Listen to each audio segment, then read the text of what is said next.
In this episode, I'm excited to bring back Vlado Schultz for the third time. He's a Jungian analyst and psychotherapist practicing in Milwaukee, Wisconsin, which is my hometown. Vlado focuses on psycho-spiritual crisis, which you can think of as losing meaning or a sense of direction in life. He also focuses on mind-body connection, immigration and cultural issues, and women's empowerment. His treatment specialties include addiction, individual and marital psychotherapy, and youth populations.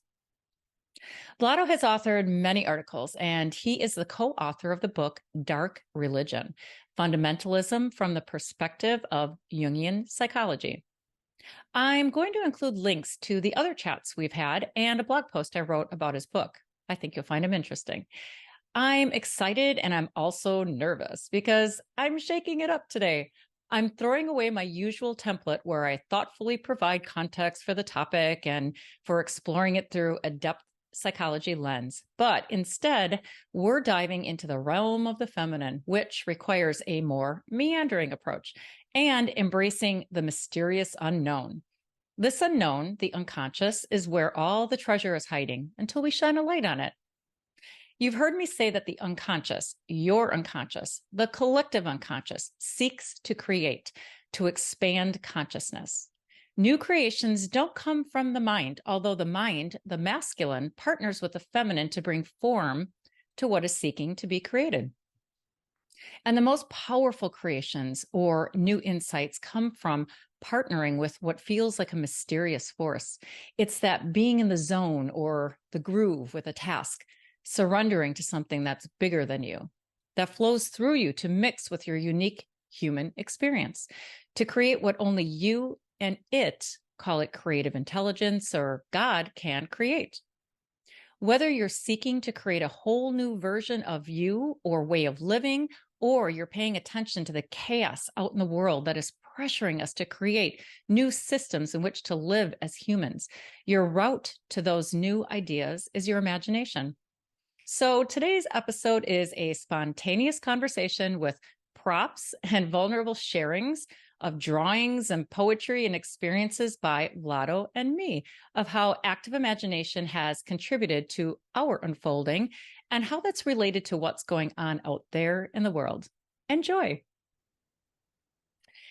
Hey, Vlado, welcome back. What's going on in your life? Give us a little update since this is your third time back. Oh, hi, Deb. Well, I guess life is good. Can't complain. We had a beautiful summer, and this is my time of the year, the fall. It's when that's when I introvert, and that's when I really experience the liveliness of the nature. So I like that time. So I yeah, I think I think fall is like a lot of people's favorite time of the year. yeah, I suppose. Yeah, it depends where you're born. Some people really love winter, or some people are into summer and hot sun. That's not I have particularly a for me. I have a very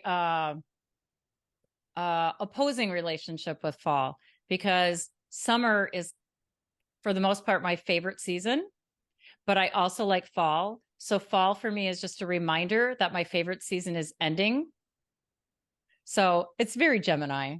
I I just see. always Okay. have this push and pull thing going on. So anyway, okay, so let's dive in.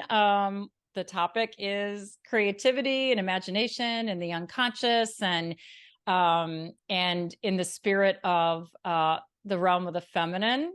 There's no agenda for today, so we're just going to see where this goes. But I would love it if you would kind of introduce my viewers and listeners to this um, depth psychology way of looking at creativity and imagination. And I just want to show people this is my first prop, the red book.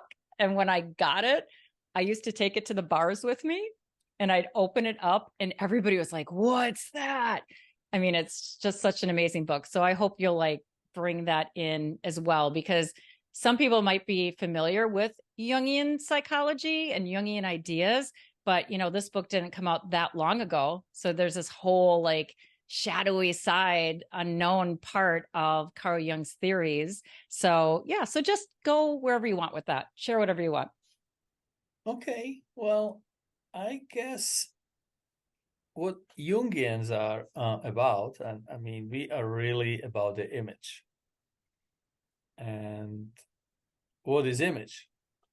Image is something out there that exists within and outside of ourselves, but it also is something that it encompasses emotions and encompasses past, present, and future. And that's why images, as Jung contemplated them, are symbols. So we can find a lot of energy in a symbol. And when we connect with the symbol, we connect with something deeper, and we connect with something that has an, I suppose, answer about the meaning of life, and it has an answer about why we are here, and it has answers for all those cosmological and religious questions. And I know it may seem a little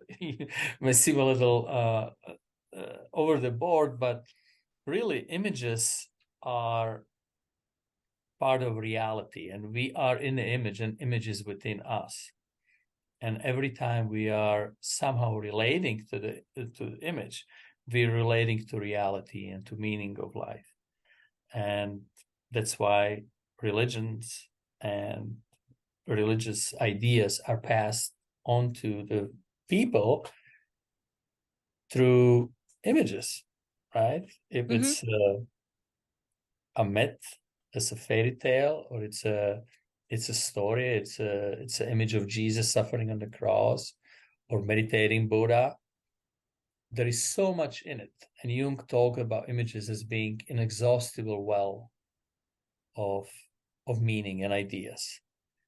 And that's what we as Jungians believe and do in our analysis, try to connect with the image, hoping that we can use its creative energy to heal us, or to help us understand things better, or to bring about harmony.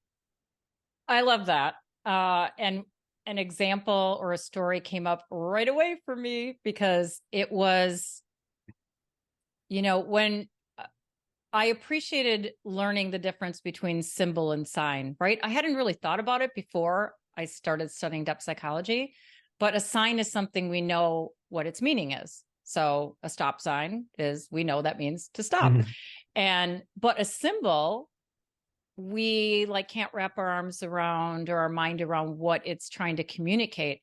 So we have to sort of let the mind go. And that's where our inner world, our emotions are connecting with it. But it's mysterious and it's powerful because we don't necessarily understand what it's trying to communicate. So the story, the moment where there was an opening for me, it was very Hermes-ish.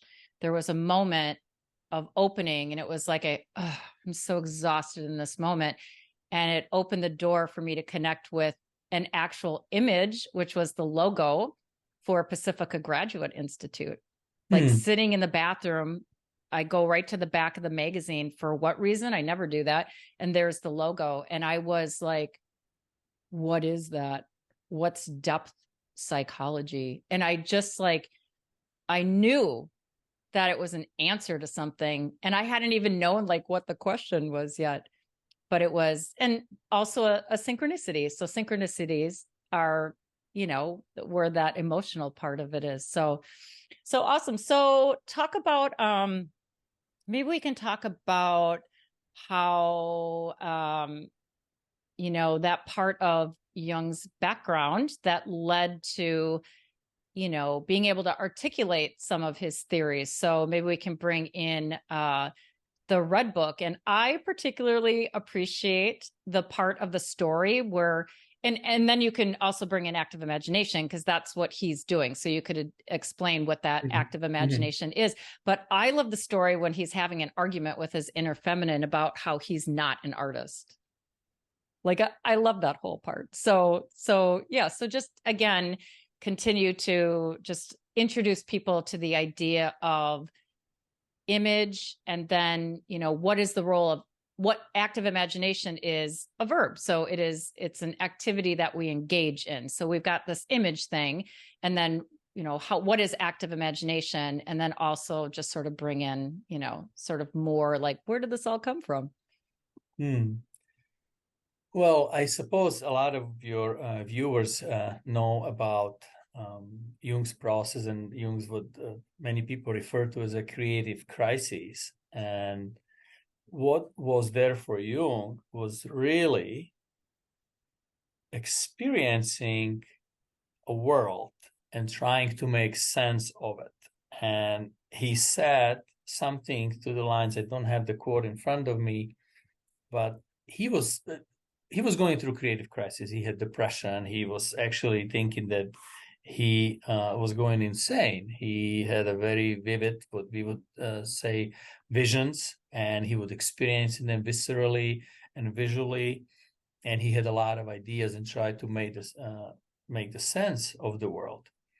And he was practicing yoga, he was practicing meditation, something that maybe we would call mindfulness.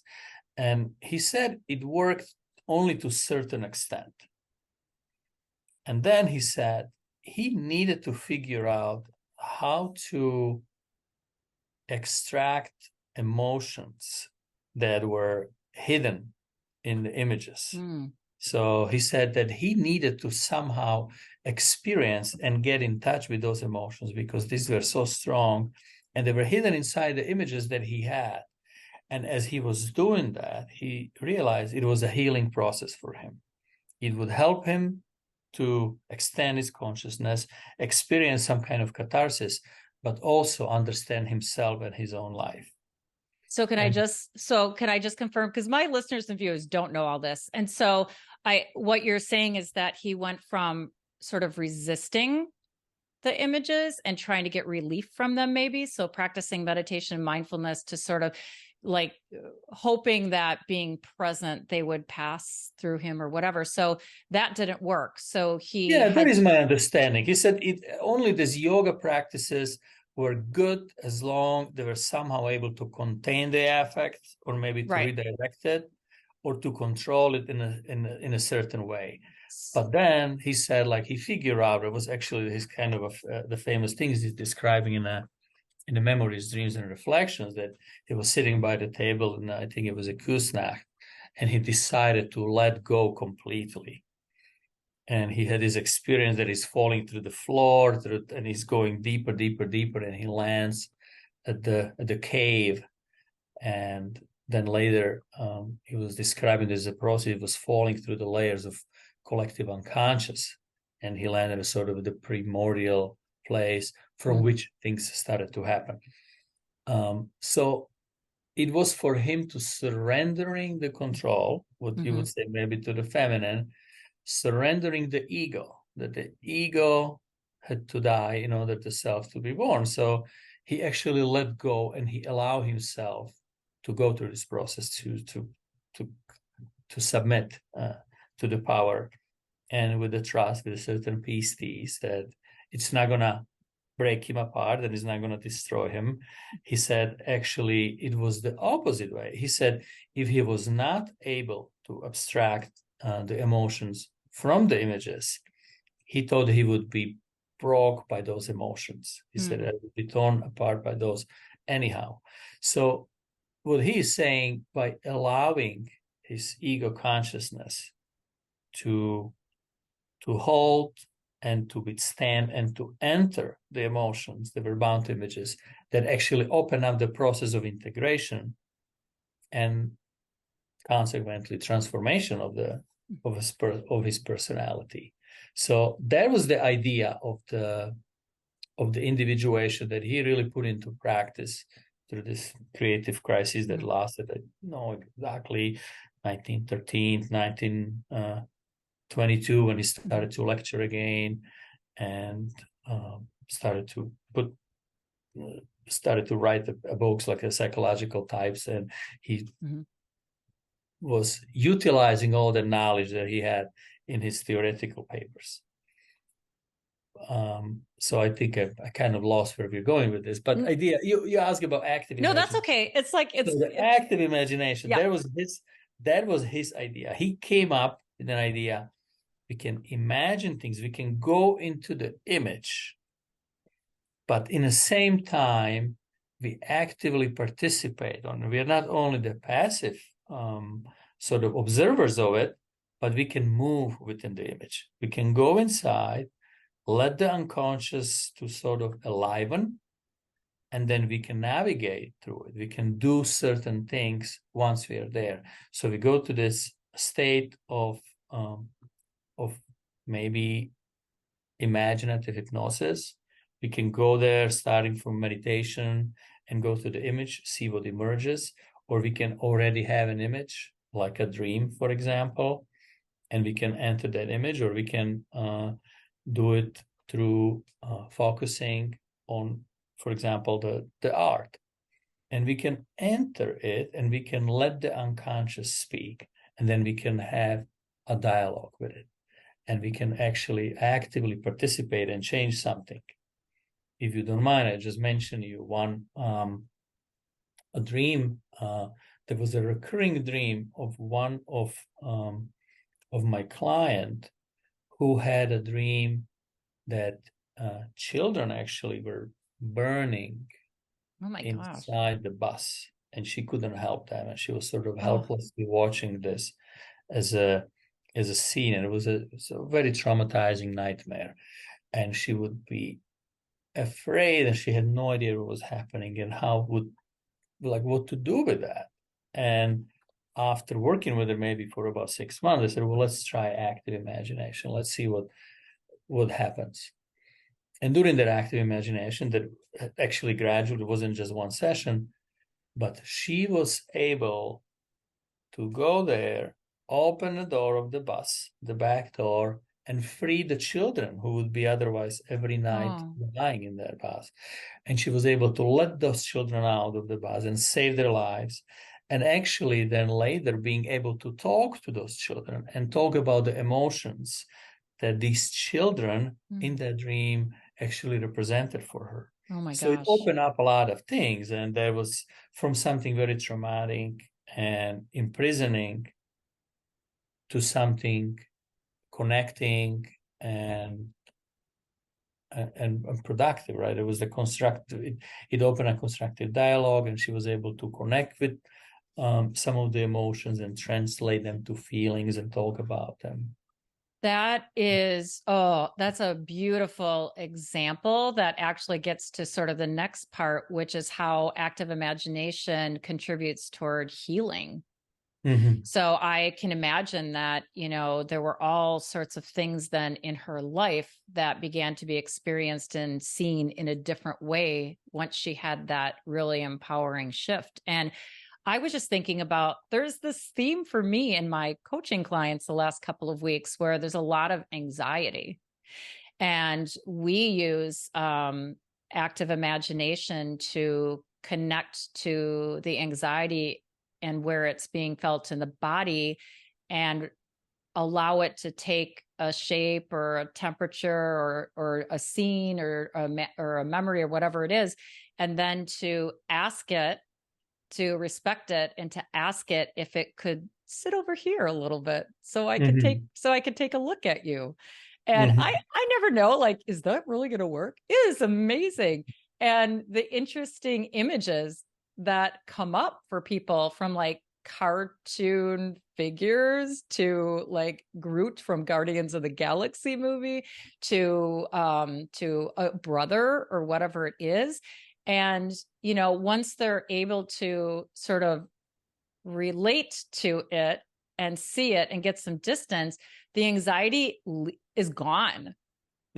Like Mm-hmm. I'm always just pleasantly surprised by how active imagination can be a quicker way to get relief, actually, because you're not just relying on your mind. It's like your whole body is involved in it. So Yes, I agree with you. I mean, mindfulness, it became very popular in the United mm-hmm, States. And I think it's just the first step to be able to see that something is happening, right? Like mm-hmm, you are actually breathing. Okay, you can observe your mm-hmm. what else is happening? Oh, you have a tight chest. And it's like, how does it feel? Oh my goodness, there is the heavy feeling, right? So suddenly you go from just being the experiencer to the observer of the experiencer. So you have the experience and you have the observing ego. So it's almost like you detach yourself, as you said, from your own self. And that is Mm-hmm. actually the consciousness by definition. You're not just experiencing, but you're not observing. And Yeah. that observer of that is, according to experience and the mystical teaching, is really free from the pain and suffering, right? It's like this objective self that is looking at something that is experiencing or is embodied and has emotions, has pain, memories, suffering, etc. Yeah, like that reminds me of Eckhart Tolle and his Power of Now book, and just this, you are not your thoughts, you're not your emotions. You have thoughts, you have emotions. So, can you see them over here so you can get a little relief and a little distance, and then engage with them and even ask them questions about, like, what are you trying to say to me?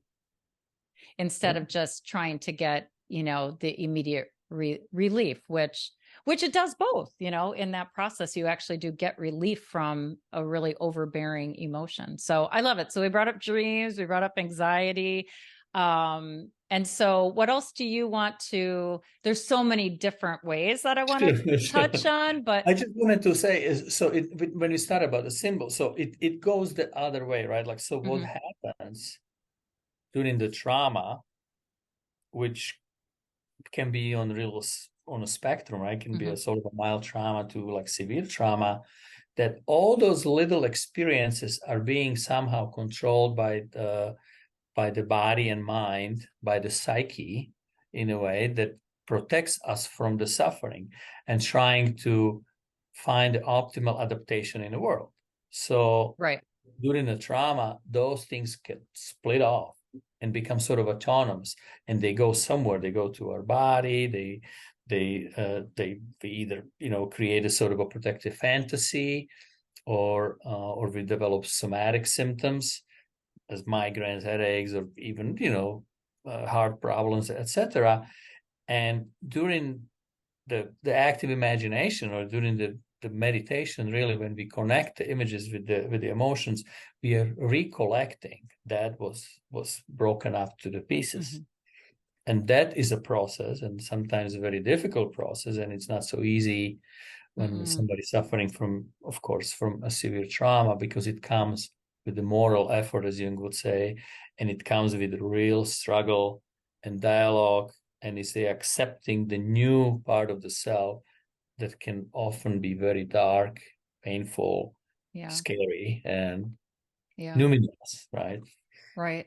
And accepting, yeah, and accepting the dark, yeah, exactly. That reminds me of a really powerful experience that one of my clients had, and she had sexual trauma, and at the same time she was going through an outpatient trauma program. She was also seeing me every week to just help her.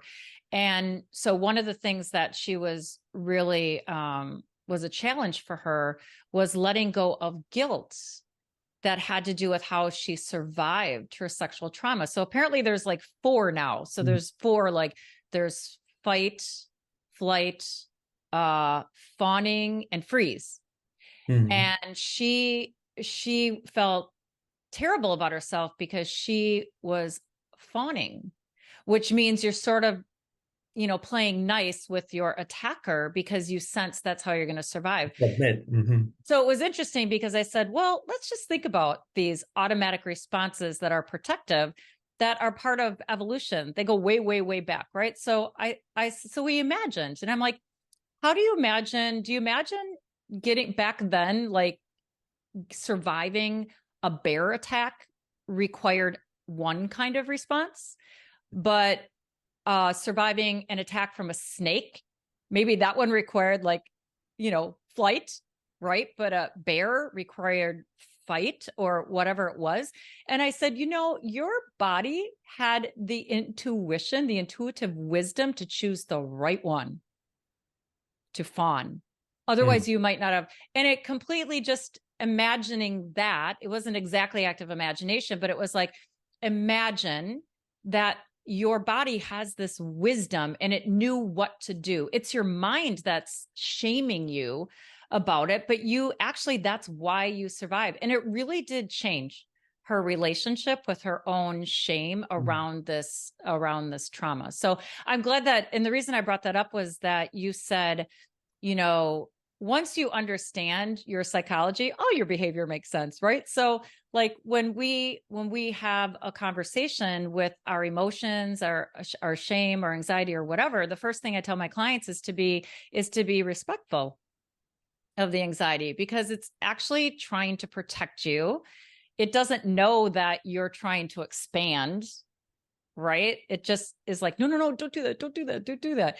And so we don't want to banish these parts of ourselves into the closet. We want to relate to them and have a relationship with them so that then they're like, oh, okay, you'll be okay. I'm going to let this other part of you now like play with you a little bit. And I'm not worried about you. I'll let you go a little bit, cut that cord. So I'm glad that you brought that up, because I think like, people don't realize that their behaviors that are dysfunctional have a light side to them. They're not just dark.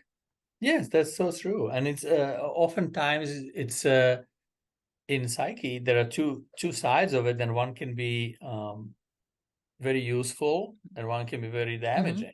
Mm-hmm. And what was true 40 years ago might not be true today. So those sides could actually flip. Yeah. So self-compassion is really, really important in this work, I think, because then the more that we accept our little things that are going on and we relate to them, that's actually what makes it possible to have compassion for other people who are dysfunctional. That is very true. Yeah. Van der Kolk, he talks about compassion as being a very important element of overcoming trauma. Especially having a compassion with yourself in that moment, because you are observing actually what is happening to you. And we tend to not extend our compassion to our own being. We may try to have a compassion with the rest of the world, but oftentimes forget that we are actually the bearer of our own selves, and we should put that mask with oxygen first on ourselves. Yeah. To survive and be and live well in the world. Okay, so all right, we've been in the mind now. So we're going to dive into the feminine realm. We're going to meander, we're going to share, we're going to be vulnerable. And for me, I lived the first part of my life in a really masculine way. Being a woman coming of age in the 80s, you just had to. So very mind oriented, very intellectual.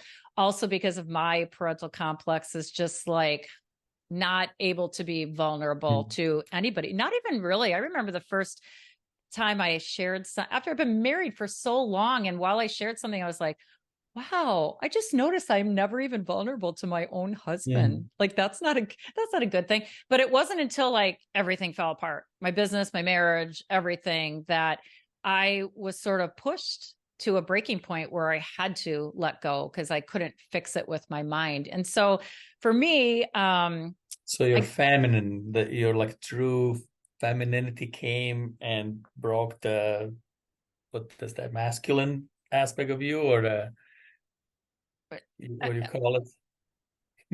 well, here's how it happened. Like, okay, when did this happen? It was after I got divorced. So I got through that. I found my mother wound and worked with that kind of in an intellectual way. And then I was divorced. And then I had been stirred by a man down at the beach. I think it was right after that. And he triggered something in me. And so my first time using active imagination was actually, for some reason, I felt like drawing. And it was because I was studying depth psychology now. So I was learning about like, just draw. See, that's one way your unconscious will speak to you if you're not worried about being an artist, right? But the only thing I ever drew with my kids was flowers. That's the only thing I was comfortable drawing. So I'm sitting at a bar having a glass of wine, and the owner of the bar was an artist. So he had paper and Hmm. pencils. And so he's like, you want to draw? I'm like, yes, I want to draw. And I literally stare at the paper and I wanted to draw flowers. And I was like, nope, nope, that's a defense mechanism. Literally, drawing flowers was a protective mechanism for me. And so I'm like, nope, nope. And all I started doing was from the center of the page to the outside, I just started drawing lines with pastels. I think there were lines. And I got in a trance and I was like, I don't know what else to do except to draw these lines. And then I stood back and I looked, and the space in the middle of where there weren't lines, because I just randomly just went to Hmm. the center and drew lines out, was in the shape of a heart. Wow. And I was like, come on, are you kidding me? And I drew the heart and then I just like colored it in so hard with pink. And my viewers, here is my first. Oh, here it is. Yep, there it is. So So I'm it's an example of something that really started to be I alive, right? Like I it started crying. started to. I cried, and Steven says, what did you draw? And I was like so embarrassed. I'm like, this is like I'm in kindergarten. And that was the point. Was like I reconnected with this buried inner child that hadn't really been allowed to express herself as a child. And after this, whoa, did I start unleashing. I started like doing cartwheels down the sidewalk and skipping and playing beach volleyball. And I started like, and at the time, I don't think I had met Paul yet, or Philip, we'll call him Philip. I had met him yet, but I was like, oh, what's happened to me? And then that's when another voice came in that I called after I did some active imagination with a colleague. I was like, I know I'm a Gemini, so I'm a walking tennis match, but I don't understand this. I'm being tortured by this, like this presence, this voice. And as they walked me through having a dialogue, like, what does it look like? Is it a man? Is it a woman? What does he look like? He took the form of a lawyer.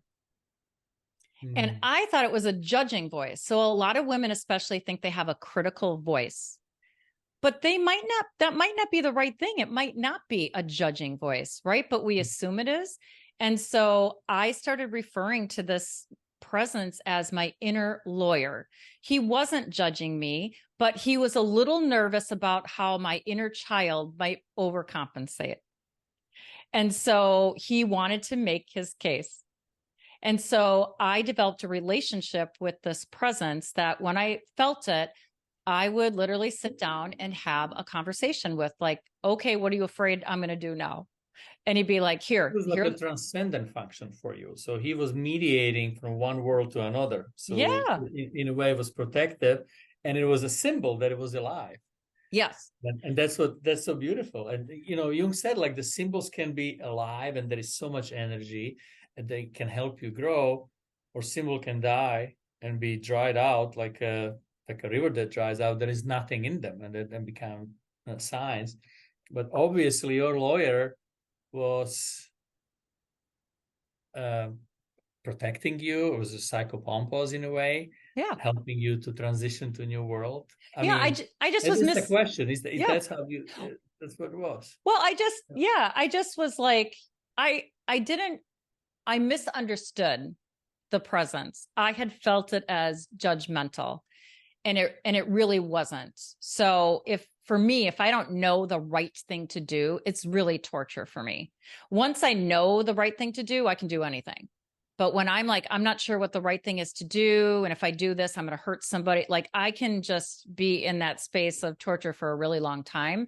And so getting to know my inner lawyer probably changed that presence once I had a dialogue with him, and I wasn't like, oh my gosh, does that mean I shouldn't do that? That's not what he was saying. He was saying, here, let's just be thoughtful. Here's this, here's that. Now you make your own decision, man. I trust you. I'm out of here. And then if I would listen to him and have a dialogue, and sometimes my dialogue was just journaling, I'd say, hey, lawyer, what's up? And then I'd write what he would say to me in my imagination, right? And I'd have a little script with him. And then he would go away for like 6 months at a time. And it wasn't until, so then what he was doing was helping me come into closer relationship with my own self and trust it. And so, and then I could expand some more. And then he might show up again when I was feeling stressed out. So So that's a great example of, active imagination, which is kind of like my drawing.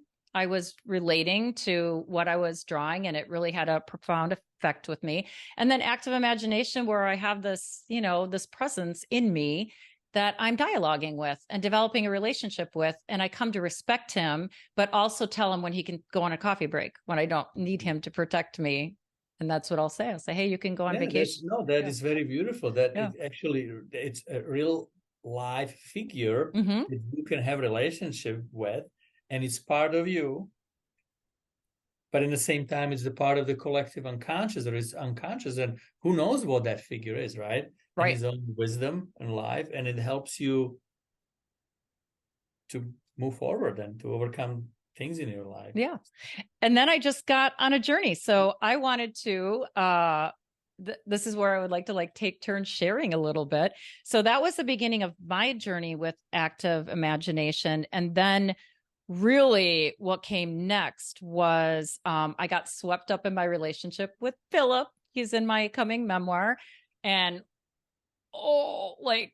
what's going on here? All I know is I'm feeling things that I never felt before. And it ended up being a really ironic relationship that in the end turned out really not to be about him, but the relationship was this vessel for transformation. And during that time is when then I really started being open to symbols and images, where before it took me a long time for my mind to kind of just let it happen and not feel foolish about it, because that's one of my complexes.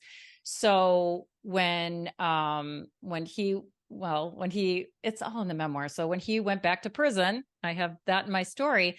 I had this odd sense of loyalty to him that now I understand wasn't really loyalty to him as a person, but it was a loyalty to being in solitude and not being distracted by, let's say, another attraction. So for 22 months, I went inside. So my sort of coming into better relationship with my sexuality now morphed into a spiritual journey. And during meditation and this, I don't know if I would call this, well, there was an image during prayer meditation of light coming in and going into my head. I couldn't tell whether it was coming in or going out. And with it, as I just let it happen, felt like this burden was lifted from me, the burden of figuring out my life, like I wasn't alone anymore. And then I drew. So I started my image journal. So for 2 years, I couldn't write about it. I didn't know what to write. So I drew. And as I drew chalices and bowls and light emanating out of my head, I was like, it didn't matter that I didn't have words for it. There was something happening. So I had this whole phase of engaging with images in this way where I would allow them. And then I would be rewarded with my surrendering, with arousal, with spiritual orgasms. And I'm like, what's going on here? But that just told me there's more where that came from. Just keep allowing the images. And then I had a fantasy. So this is another thing, that people might experience shame from fantasies, especially sexual fantasies that aren't necessarily about literal sex. They're really about, for me, it was a submission fantasy. And after I drew it, and that's in my, that picture is in my back of my soul book. After I drew it, I realized I was supposed to be surrendering to a part of me that was uncertain. I was like, Do you I, have that image? Maybe you I, can show it if yeah, you. I Since do. I don't have people, the big one, but I forgot about my embodied dream. But so this is the image. I had to Google. So I Googled, how do you draw a naked man with an erect penis? How do you draw? So very vulnerable, right? How do you draw a naked woman kneeling? And that's what I did. But it was the act of drawing. And I think people are kind of familiar with the idea of art therapy now, but they don't probably understand it's even more powerful than they think. And so what that did is it allowed me to surrender more. And because I had to trust that I was being pulled somewhere, not by design or choice.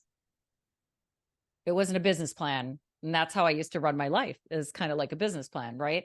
So that's just another way. And then and just you let really the image to work on you, and you work with the image. And I think it's still very common in the United States or in the Western world that a psychotherapy is the thinking base, right? Like it's really the images are not so important because there's so many images out there in the world. Why would you, pay attention to your own images or fantasies?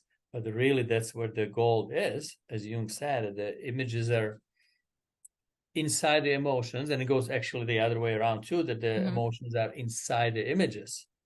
And a lot of that is just growing when you start experiencing it. You just experience something on your own skin, so to speak, that and it's not just thought. yeah, and I It think really why this is important. goes. I think why this is important is that when you can't think your way out of something anymore, you really have to give. You really do have to surrender. And so I know for sure there are insights that I gained that I would never have gained in my therapy talking. I just wouldn't have. So, being overcome with arousal, with light coming out of my head, like that impacted me and shifted me in a way that that wouldn't have happened through just talking about whatever it It's an was I was experience, right? experiencing. And Yes. that's what Jung said, that the experience is luminous. So it can be terrifying, and it can be really attractive and rewarding, but nevertheless, it is something that it has to be experienced in the body and in the Yes. mind. Yeah. And Cannot be just it requires like holistic. giving into it. So, okay, so let's talk about you and poetry. I actually just interviewed a poet, and I love poets. I don't even have to read their poetry because I think whether they know it or not, they might sense that poetry doesn't come necessarily from them alone. That really good poetry really good poetry is like, it is the result of surrendering to something mysterious that's flowing through you. So it's either creative intelligence or God or the quantum realm or whatever we want to call it. So it's like something bigger than you, but it's part of you. And so you have to sort of allow it to flow through you. And then there's your poetry. And even the poet might not even understand the meaning of the poem that they just wrote. So I love looking at poetry as this and it is also healing as well. So tell me about your burgeoning relationship with poetry and what's going on there, and then we'll have you share a poem. Okay, so I would not call myself a poet. I mean, I guess maybe I am in a way that I like poetry and I like to write it, but I'm not a poem Yeah. um by like Jung said also, he was not a painter, he was not an Right. artist, he was not a visual artist.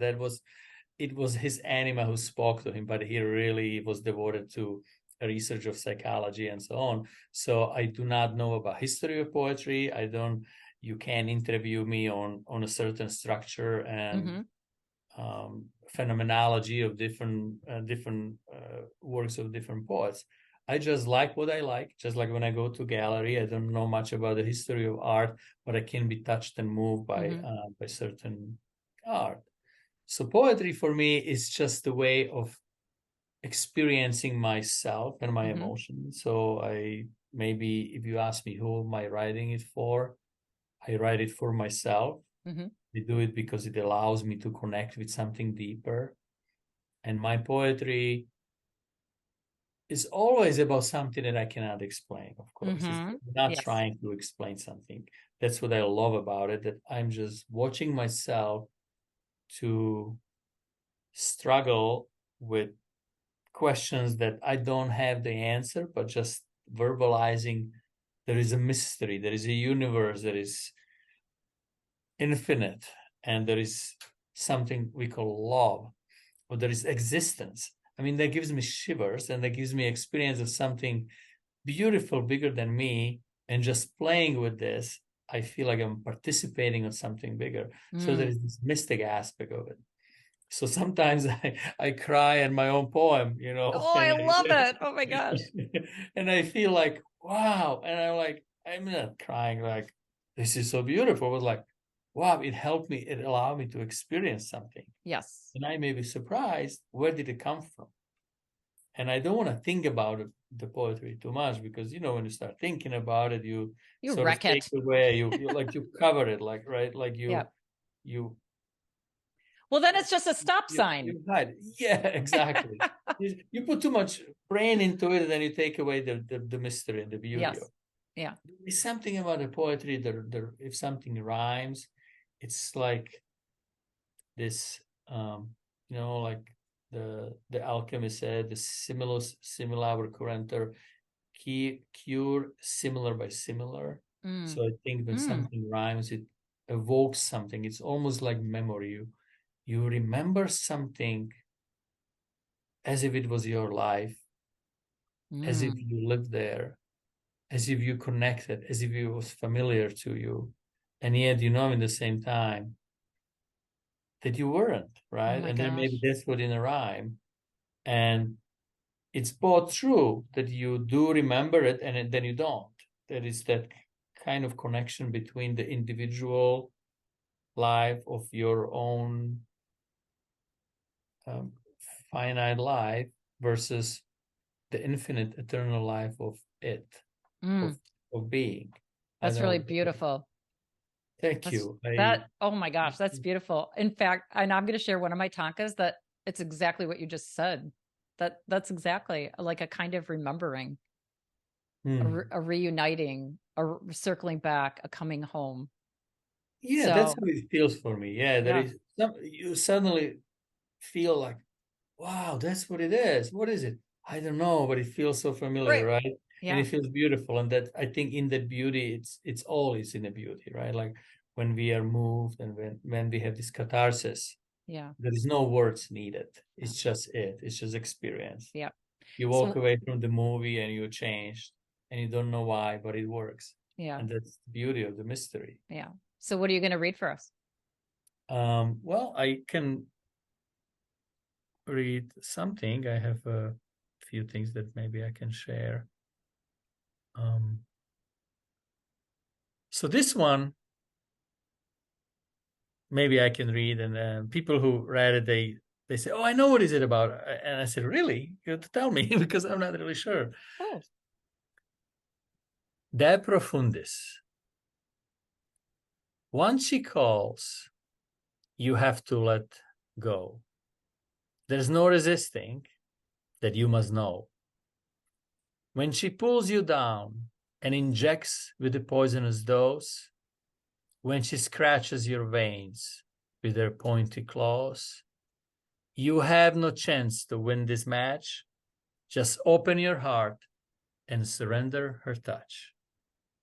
Though she's not up to kill, she just wants you to feel, to hear, to smell, to undertake her voice in her darkest quake. You must hold it. Despite her screaming, you must listen and not fall down. Look for love, look for meaning. She needs your eyes, she needs your palm to keep her calm. If you fight her, you had already lost. If you ignore her, she'll turn into your nightmare's ghost. Just ask her why and what she wants and make her a companion. Don't fear her darkness that loudly moans. Make your calm wisdom to be your stallion. You quickly find she has the power only when you buy her game. She needs you as much as you need her to stop the pain, to break the scam. Just kiss her lips. Oh, touch her hair. By closeness, you create the distance. By distance, you become free. By the freedom, you break the resistance. By this, you are now the one that you meant to be. Oh my gosh, that's amazing. Thank you. Okay, so for me, oh my gosh, you're talking about my relationship with my unconscious. I mean, that's what it feels like. Some people can see their partners, their mothers in it themselves, Mm. or some people can see anxiety or depression or even psychotic Oh my sort of gosh. disorder. I mean, it could be anything. And I don't want to put any more rational kind of finger on it, because I think the beauty of poetry is to think to keep things open and not Yeah. connect the loose ends. I think Yeah. it's the Well, beauty. and that's why poetry should be shared, because you never know, like what little piece of it is like exactly what that other person needed to connect with to energize something. Yeah, I agree with you. I So mean, I love that's it. again when we talk about the difference between sign and symbol, right? The symbol opens Hmm. something Yeah. that we learn about something that we didn't know was already there, rather Right. than pretending we know what it is and then close it. I said this in my last interview with a poet, and or I don't think it was part of the interview, but when I wrote about it, is that, you know, for those people who are like, I don't get poetry. I don't understand poetry. And they're so like, it's such a resistance to poetry. And I have wondered, because I have somebody in mind that I know very well. I wonder if there's like the resistance is to being pulled into their own unconscious. Feeling. Mhm. Like there's a fear. So if the mind can't understand it, like then I can't go there. Like if I don't know what it is, I can't. Yeah, So that's very very possible. It can be very very painful to yeah. experience it. Yeah. So, okay. So my relationship with poetry is I've never written anything like you just wrote. And because I have a fear, my complex is around fear of appearing foolish and perfectionist and not knowing and all of that.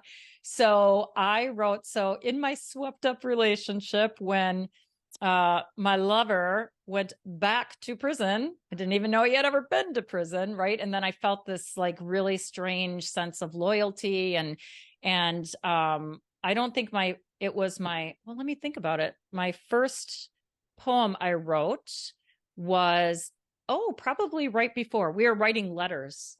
And so he was very he this person, Philip, really was embodied the feminine. He's very meandering, very loving, very affectionate, very childlike. And of course, I was like this hyper masculine oriented person. And so even like that was part of this draw. And he wrote poems. Like he showed me silly stories he wrote in 8th grade. And I was like, wow, you wrote this? So he challenged me in a letter to write a poem. So I started with a haiku form, which I think most people are familiar with. It's like, how many is a haiku? Five lines, whatever. And then that was too constraining for me. And so I really settled into loving tanka, which is a little bit more lines and syllables, but it's not too open-ended. So like what you just wrote, that would scare the crap out of me to actually experience that. So maybe one day I'll have to try that. So my first poem is about an earwig. So I was sitting on the patio and I was like, oh, and then it showed up in my dream. So then I thought, well, what's an earwig? And I Googled like, what is the spiritual meaning of earwig? And it was really interesting what they described about the earwig totem. And so this is the first time. No, is this a haiku? Okay, so this is a haiku. The first poem I wrote is earwigs are ugly. They are also survivors, a kind of beauty. So it really was like I was going through what you could say was a really ugly, right? An ugly time.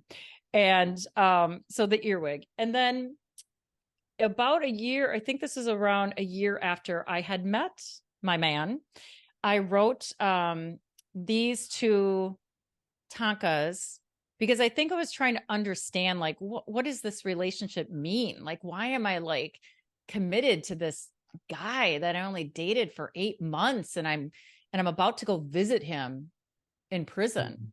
right? And which was, oh my gosh, which was just really an overwhelming experience. So these are my other poems. A day at the beach, swept up by Aphrodite, souls remembering. So it was like that feeling of remembering. Yeah. And we had met at the beach, and this was like a year later, and so much had happened.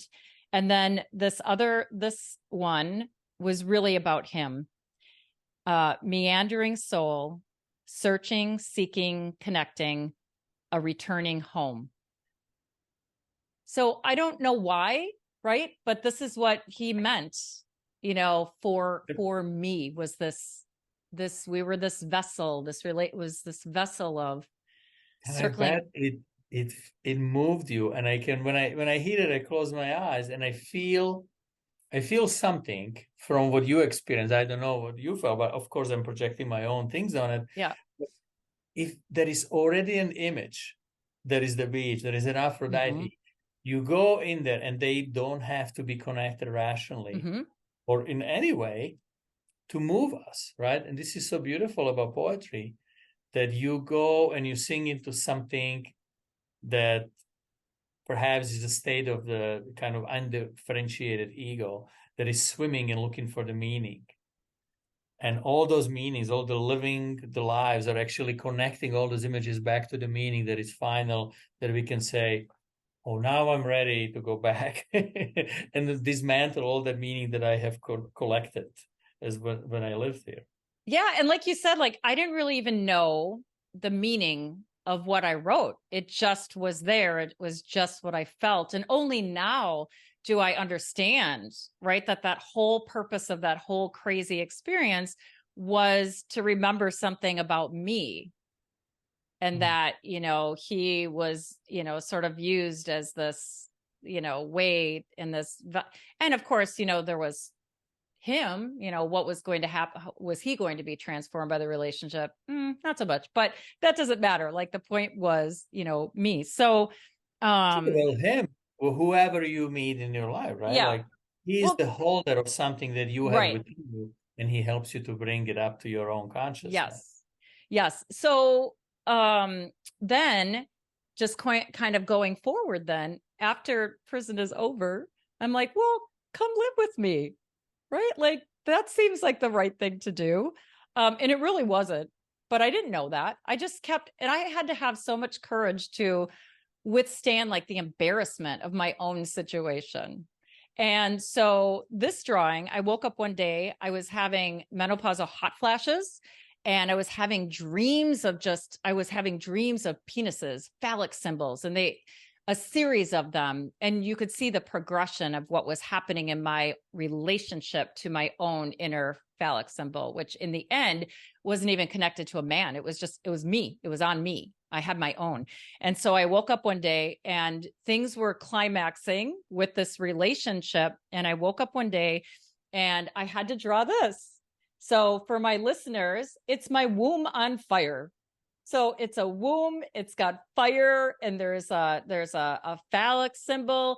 And I wrote all these words, and it was womb and phallus and fire, volcano, and mad woman, crazy creative, and take in the phallus. And I was like, That's oh what I my, thought. The Kundalini energy, right? oh Is yeah.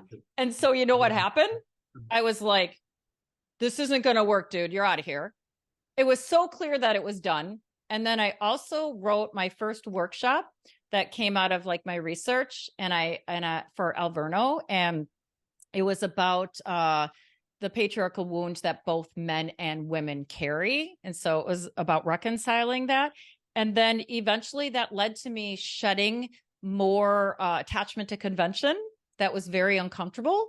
And then that's what allowed me to like leave my hometown and go down to Jacksonville Beach and then withstand more anxiety about what the heck I was going to do with my life. So, you know, so yeah, that was a big pivot point for me. And so drawing and dreams can be really powerful. And another really pivotal active imagination experience was I had an embodied dream, and this was in the beginning of my relationship with that man.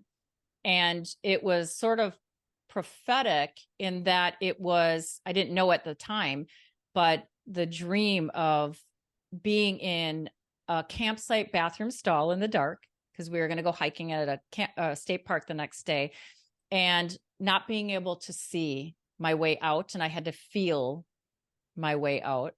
Of course, I didn't know this when I first journaled about it. I'm like, what is this? And then eventually it's like, oh, I had to feel my way out. And then I tumbled down backwards down a hill in the dark. It's so beautiful how dreams can really tell you what you need to know the best possible way, and you can't really think about, right? Like, Yeah. it has to be the way that appeals to you, and it's just like, oh, you have to feel your way out, right?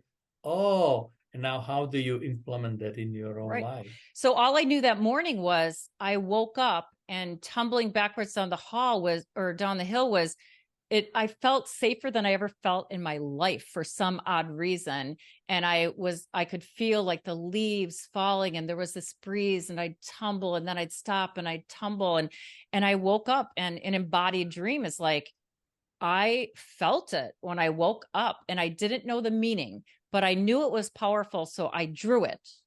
And so when I drew it, I added, this is the active imagination part, I added the hands at the bottom. Because the sense was the sense that I would be okay. Now, I didn't know what I was going to be okay, but for me, I think dreams are kind of forward looking. And it was later on that I was like, whoa, that dream was, I couldn't wrap my mind around it. So your mind can say, I can do this, but that's not the same as like you feeling like I can do this. And so I didn't need to know what that meant. Something happened in my body that then allowed It was me. sort of an organic level. Yeah, it was Yes. this intelligence of Yes. being rather than intelligence of mind. Because if I hadn't had that dream and that active imagination experience, I might not have been able to withstand the irony of that relationship. I would have been like, nope, I'm out of here. This doesn't make any sense. But instead, like, I just felt this calling that I had to go through whatever this was. So that's my relationship with active imagination. Beautiful. Yeah, well, I think what you really, just by showing to your listeners the images and speaking about it, you are the living example of how how active imagination is, like how work with symbols, how real it is, and how important that is, and how can really uh, move the psyche, how can really help. Right. And there was healing. Healing was like the first part, but then it was like unleashing, right? So then it was like becoming more of my potential. So you've touched on healing, and I think like a good way to like end our conversation would be about like, you could touch on why this is so powerful, you know, even why we're being called, why it's so important right now to imagine, right? Instead of like this, it's like this climaxing of the mind right now, right? And we have to like let the volcano explode and let something new come out of the collective unconscious. So, you know, so for my clients, I tell them that, yeah, you're doing your own thing, your own journey, but you don't realize like you actually, by showing up in the world, are contributing to the collective unconscious. So like, what are your thoughts about, you know, the role of imagination and the role of active imagination and the connection between, you know, the personal and the collective? As I said it in the beginning, if I understand your question, so it's really to connect with ourselves, therefore with humanity, and therefore with reality, right? Like, I mean, humans have for millennia, they were following and relating and connecting with their own mythology, for example, or with their images, with, you know, the shamanism itself was the way of connecting the tribe and the individual with the tribe and connecting with the greater meaning and the universe, right? And I think the sort of our way of spiritual awakening, which I think that's how I understand the process of being, or process of life, that is a sort of should be the gradual process of awakening or individuation, is really getting back to where we come from and connecting with our deepest roots. So if we forget that, and when we cut off the unconscious, then we become ruthless machines, Mhm. and there will be no difference between a human and a robot who has no um, heart, or who has no the best interest of the planet and humanity at his heart. So recollecting and reconnecting with our roots, it's a process of religion or spirituality, if you will, but it's also the process of preserving what we have and being able to continue that and take it to the next unforeseen levels. So Right, uh, like Edward Edinger talking about like a new God image, whatever that is, that out of everyone's individual relationship coming into deeper relationship with themselves, and which allows them to connect to the unconscious. I mean, it's kind of like in the 80s when all of a sudden there was this unleashed anger of women. sure. I'm And not even talking about the myth, like Jung was talking about, the personal myth or new God image. yeah. I'm talking about feeling and being alive. And I Mm, believe just from that experience of being alive, being able to uh, have a relationship to ourselves, to the images that come from our unconscious, everything comes out of it, right? Like, I mean, yeah. it's a mystery what happens. And just that process is beautiful. And that's what I believe in, right? Like the psychotherapy or the Jungian analysis are helping us to connect with that. And then Yeah. as we connect, we become more alive and we make better choices in our lives for with our relationship Yeah. with I feel others. yeah, I feel like there's a lot of like half living going on. And part of it is because we're constrained, by systems that we have to live in. So, um, We are hypnotized into certain beliefs, and we are indoctrinated and we are traumatized, and then hopefully our lives are tending towards awakening and individuating and becoming more alive. yeah, that's great. Uh, do we miss anything? Anything else you want to share? We missed everything else we didn't talk about, I I guess. don't know. That was a great talk with you. Yeah, Okay. thank you. So I hope you enjoyed my chat, my spontaneous conversation full of active imagination and vulnerable sharings with Vlado. And it inspires you to try it out, see what happens. Don't worry about being an artist. Just see what happens. If I can do it, you can do it. Okay. Till next time.